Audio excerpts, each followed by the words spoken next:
1절에서 12절 말씀입니다. 신약 성전입니다. 신약 성전입니다. 헤로당 때에 예수께서 베들레헴에서 나시니 동방으로부터 집사들이 예루살렘에 이르러 말하되 유대인의 왕은 나시니라 어디 계시냐 우리가 동방에서 그의 별을 보고 그에게 경배하러 왔노라 하니 헤로당과 온 예루살렘이 듣고 소동한지라 왕이 모든 대의 사람과 백성의 서기관들을 모아 그리스도가 어디서 나겠느냐 하니 그때 베들레헴이 오니 이는 선지자로 이렇게 기록된다. 또 유대 땅 베들레헴아 너는 유대 그 중에서 가장 작지 아니하도다. 내게서 한 다스리는 자가 나와서 내 백성 이스라엘의 국장하리라 하였으니 이에 헤롯이 가만히 박사들을 불러 너희 나타난 때를 자세히 묻고 베들레헴으로 보내려 이르되 가서 아기에 대하여 자세히 알아보고 찾거든 내게 구하러 나도 가서 그에게 경배하게 하라. 박사들이 왕의 말을 듣고 갈새 동방에서 보던 그 별이 인도가 앞서 인도하여 가다가 아기 있는 곳 위에 머물러 서 있는지라 그들이 별을 보고 매우 크게 기뻐하고 기뻐하더라. 집에 들어가 아기와 그의 어머니 나이라가 함께 있는 것을 보고 엎드려 아기께 경배하고 우야를 열어 황금과 유약과 모략을 예물로 드리니라. 그들은 꿈에 헤로에게로 돌아가지 말라 지시하심을 받아 다른 일로 고국에 돌아간다.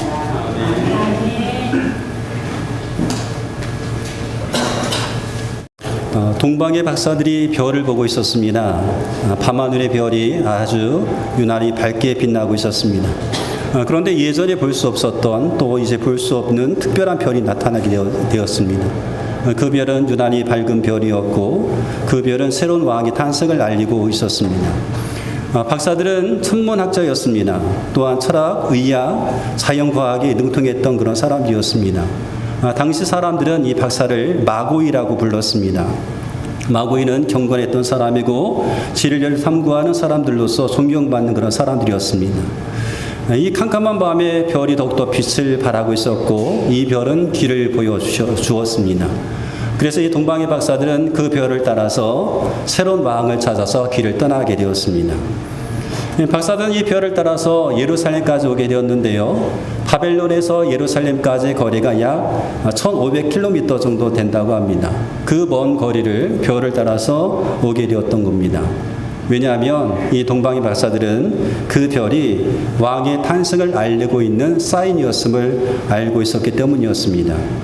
별은 왕의 탄생을 알리는 하나님의 사인이었습니다. 그래서 그렇게 먼 거리를 별을 따라 오게 된 겁니다. 여러분, 우리의 삶에도 별이 빛나고 있습니다. 하나님의 사인, 하나님의 시그널이 우리 가운데 있습니다. 이 세상 모든 만물 속에 하나님을 알 수 있는 하나님의 사인이 있습니다. 그래서 로마서 1장 19절도 20절 말씀 가운데 보니까 이는 하나님을 알 만한 것이 그들 속에 보임이라. 하나님께서 이를 그들에게 보이셨느니라. 창세로부터 그의 보이지 아니한 것들 곧 그의 영원하신 능력과 신성이 그가 만드신 만물에 분명히 보여 알려졌나니 그러므로 그들이 핑계하지 못할지니라 라고 말씀하고 있습니다. 세상 모든 것들 속에 세상의 만물 속에 하나님의 숨결이 스며져 있습니다. 세상 만물 속에 하나님의 사인이 있습니다. 그래서 우리가 이 세상 만물 속에 숨겨져 있는 하나님의 사인을 발견할 때마다 우리는 와우 하고 환호성을 치게 되죠. 와 하고 환호성을 치게 됩니다.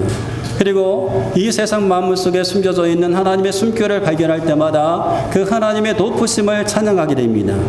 주 하나님 지으신 모든 세계 내 마음속에 그리어볼 때 하늘의 별 울려 퍼지는 매서 주님의 권능 우주에 찼네. 주님의 높고 위대하심을 내 영혼이 찬양하네. 주님의 높고 위대하심을 내 영혼이 찬양하네. 이렇게 하나님의 위대하심을 우리가 찬양하게. 하나님은 지금도 우리의 삶 가운데서 하나님의 사인을 이제 보내십니다. 우리의 삶 가운데 별이 빛나게 하십니다. 성경 말씀을 통해서 그 말씀을 깨닫게 하심으로 하나님은 우리 가운데 사인을 보내십니다. 또 더 나아가서 꿈과 환상을 통해서 어떤 사람은 환경을 통해서 하나님께서 우리에게 사인을 보내십니다. 우리의 삶에도 별이 빛나고 있습니다. 그렇게 하나님은 우리의 삶을 인도하십니다. 이 사인은 신호를 말하는 거죠. 신호. 우리가 사인을 많이 볼 수 있는 곳이 어딘가 하면 야구 경기입니다. 야구 경기에서 이 투수와 포수 사이에 사인을 주고받습니다. 손가락 5개를 펴고 뭐 이렇게도 했다가 이렇게도 했다가 이렇게도 했다가 이런 보셨죠? 손가락 모양을 통해서 투수와 포수가 이제 사인을 주고받습니다. 포수가 사인을 하면 투수는 고개를 끄덕이기도 하고 이렇게 절레절레 젖기도 하면서 타자를 어떻게 공략할 것인지 작전을 펴게 됩니다. 또 감독은 선수에게 이제 시합 중에 경기 중에 사인을 통해서 작전 지시를 하는 것을 보게 됩니다.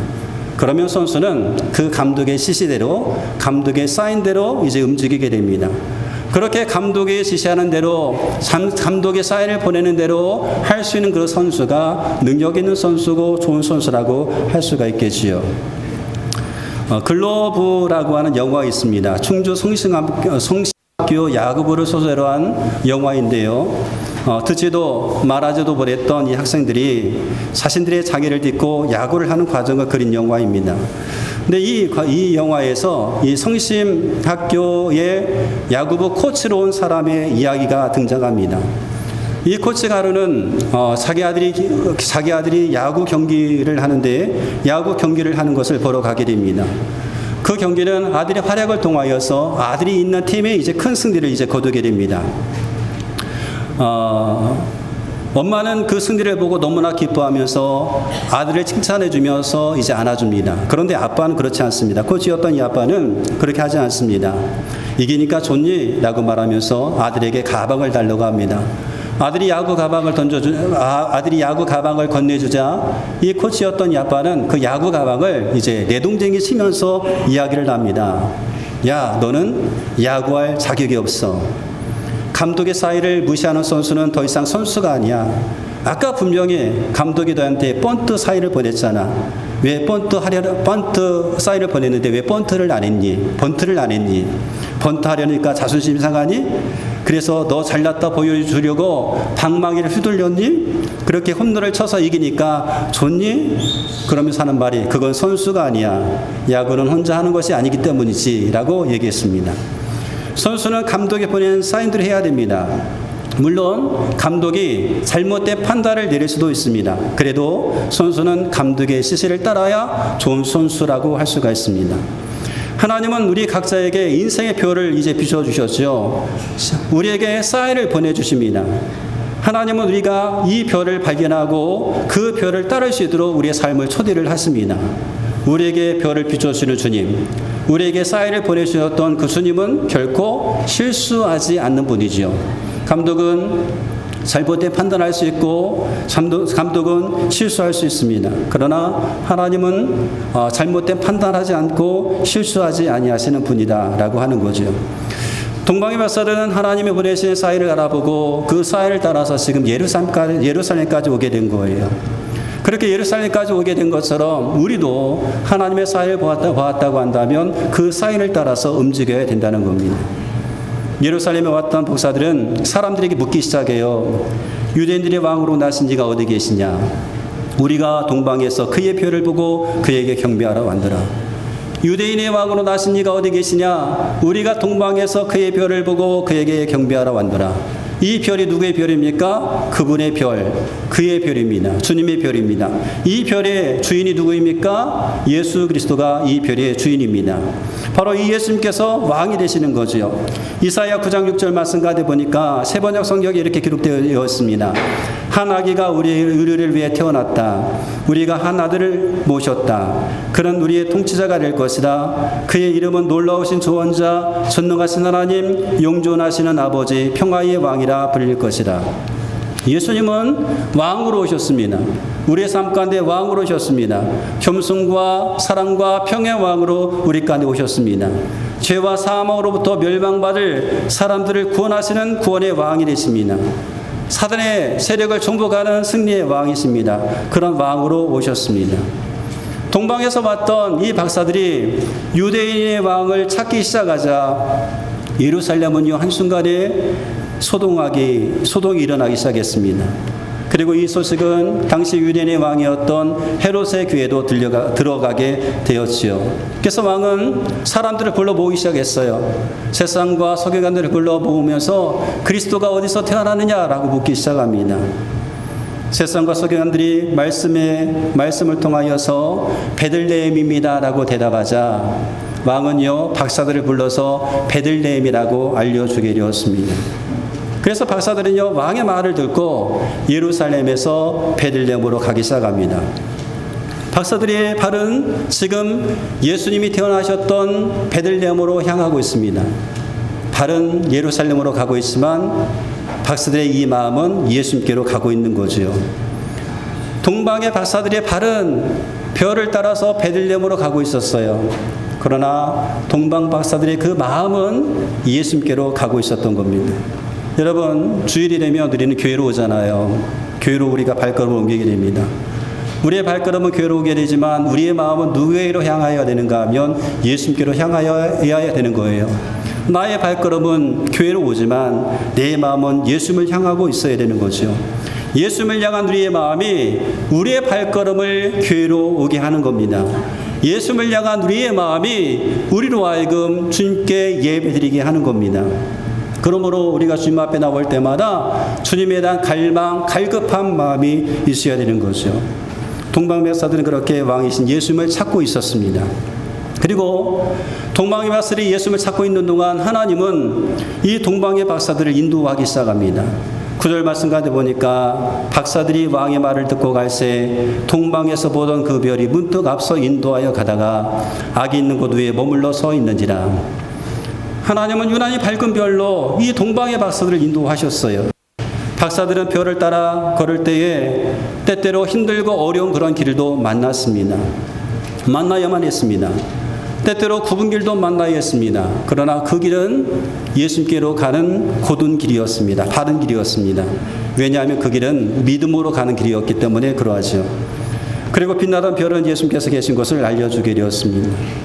무슨 말인가 하면 우리가 예수님께로 갈 때에, 우리가 예수님을 향해서 우리가 한 걸음 걸어갈 때에 하나님은 수천 걸음, 수만 걸음으로 우리에게 다가오셔서 우리의 삶을 인도하신다는 거예요. 우리는 주님을 향해서 걸어가지만 하나님은 우리를 향해서 달려오신다는 겁니다. 누가복음 15장에 보면 이것을 아주 잘 보여주고 있죠. 집을 떠난 둘째 아들의 비유, 누가복음 15장에 나옵니다. 이 비유에서 둘째 아들이 이제 모든 것을 다 잃어버리고 다시금 아버지의 집으로 걸어올 때에 아버지가 어떻게 합니까? 그 돌아오는 아들을 보고 걸어가서 맞이했던 것이 아니라 달려가서 그 아들을 맞이하는 그런 장면이 나옵니다. 집 나간 아들은 집에 들어올 때 걸어서 돌아오는데 집에 가야 되나 말아야 되나 근심하고 걱정하면서 걸어오는데 아버지는 그 아들을 볼 때에 걸어갔던 것이 아니라 뛰어갑니다. 뛰어가서 그의 목을 안고 포옹하는 그런 장면을 보게 되는 거지요. 하나님의 사랑은 이와 같습니다. 하나님의 사랑은 걸어가는 사랑이 아니라 달려가는 사랑입니다. 우리는 걸어가고 있지만 하나님은 우리를 향해서 달려오고 계십니다.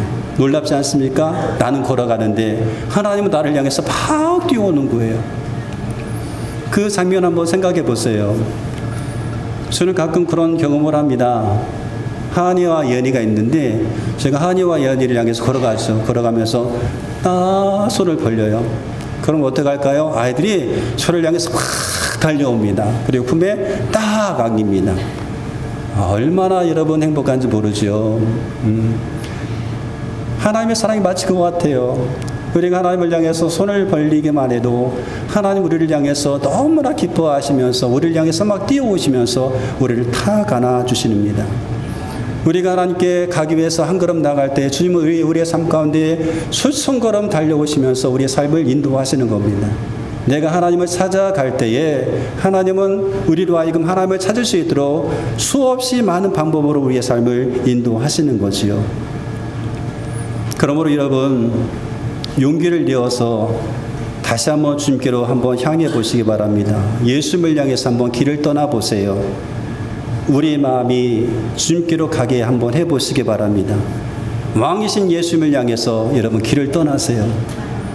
교회에 발걸음은 오지만 우리의 마음은 왕이신 예수님께 향하여 있어야 되는 것처럼 여러분 주님을 향해서 한번 믿음의 길을 한번 떠나보시기 바랍니다.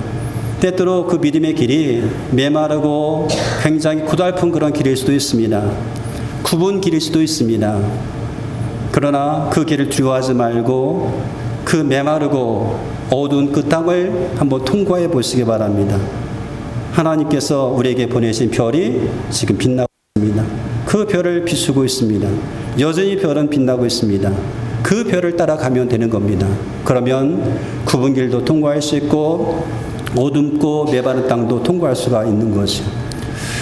동방의 박사들은 별을 따라서 먼 길을 떠났어요. 그리고 긴 여정을 마침내 마치고 베들레헴 한 구유 안에서 갓 태어난 하나님의 아들 예수님을 만나게 되었습니다. 그러면 왜 동방의 박사들이 끝으로 예수님을 만나고 싶어 했을까 하는 거예요. 이유가 있다고 한다면 경배하기 위해서입니다.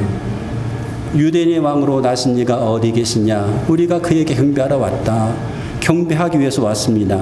경배라고 하는 말은요, 입맞춤으로 존경을 표하다, 엎드려 절하고 존경심을 표하다라고 하는 그런 뜻이 있어요. 그래서 동방의 박사들이 예수님을 만났을 때에 그들은 머뭇거리지 않았습니다. 머뭇거리지 않고 엎드려서 경배를 합니다. 11절 말씀 가다 보니까 집에 들어가 아기와 그의 어머니 마리아가 함께 있는 것을 보고 엎드려 아기께 경배하고 보배압을 열어 황금과 유황과 모략을 예물로 드리니라. 함께 있는 것을 보고 아기 예수님께 엎드려 경배하고, 그들이 예수님을 찾은 목적이 경배였기 때문에 그들은 머뭇거리지 않고 경배했습니다. 성탄절이 되면 우리는 메리 크리스마스라고 하는 그런 인사를 합니다. 메리 크리스마스, 그리스도와 축제가 합성된 그런 말이지요. 그러므로 성탄절에는 예수님도 있어야 되고 축제도 있어야 됩니다. 예수님도 계셔야 되고 기쁨도 있어야 된다는 거죠. 그런데 믿지 않는 사람들은 이 성탄절에 축제만 있고 예수님은 없습니다. 그냥 축제만 있는 거예요. 즐거움만 있는 겁니다. 그러나 믿는 우리에게는요, 예수님도 계셔야 되고 축제도 있어야 돼요. 예수님 없는 축제를 보내는 것이 아니라 예수님 때문에 축제를 벌여야 되는 겁니다. 예수님 때문에 즐겁고 행복한 시간을 우리가 보낼 수 있어야 되는 거죠. 예수님께서 이게 계시기 때문에 축제가 있는 것이다 라고 하는 거죠.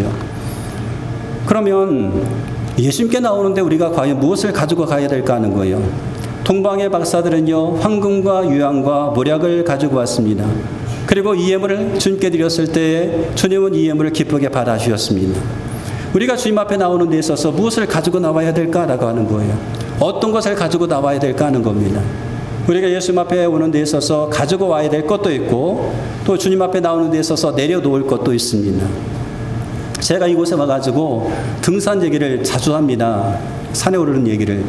이 주변에 좋은 산이 많이 있어서 그래요. 가야산도 있고 뭐 용봉산도 있고 있는데 작년 올해인가요? 올해 같아요. 올해 겨울 아직 산에 눈이 녹지 않았던 그 가야산을 제가 첫 번째로 오른 적이 있습니다.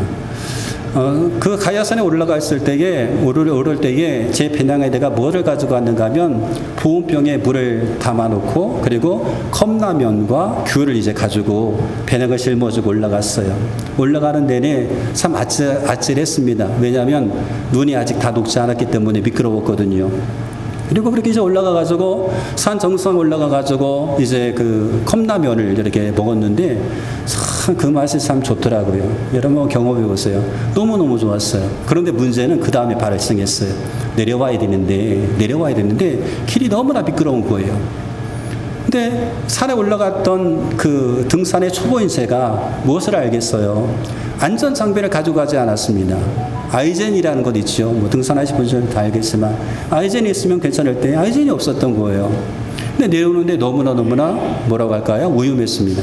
근데 그때 때마침 함께 같이 갔던 분이 이 아이젠이 여분이 있어가지고 그분과 그 아이젠을 나눠 쓰고 이제 내려왔던 그런 기억이 납니다.